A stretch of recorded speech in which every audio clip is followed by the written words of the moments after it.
Ay, tara, luto ta. Tilapia Bicol Express for today's video. Una, butangan asin o paminta ang tilapia aron mo lami.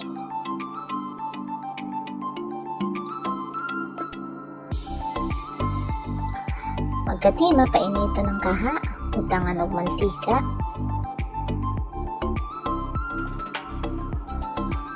Sugdan na nato o prito ang atong mga tilapia.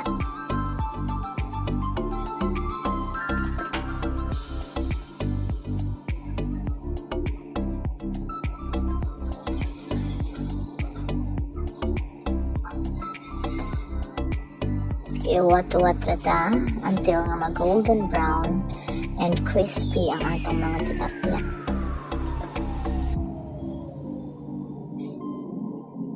Pag nag-golden brown na, hauno na. Mapainit sa pitag mantika para na sa atong sarsa.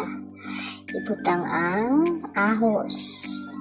Sunod ang sibuyas, bombay. Sunod ang luya. Sunod ang atong sili espada. Gisa-gisa lang tayo. Pagka humalagisa, ibutang ng atong hipon para pampalasa. Kahumanog isa, ibutang na nato ang atong kata. Kani, nagpalit lang may Coco Mama ng 36. Muna, pagkahumanog butang sa kata, napog, ukay-ukayon. Kahumanog ukay-ukay, wait until it simmers down. When simmer siya, ibutang na nato ang atong gipritong tilapia. Make sure nga ma-cover up ang tanang tilapia para mulami ang iyang lasa. Ma-absorb sa tilapia.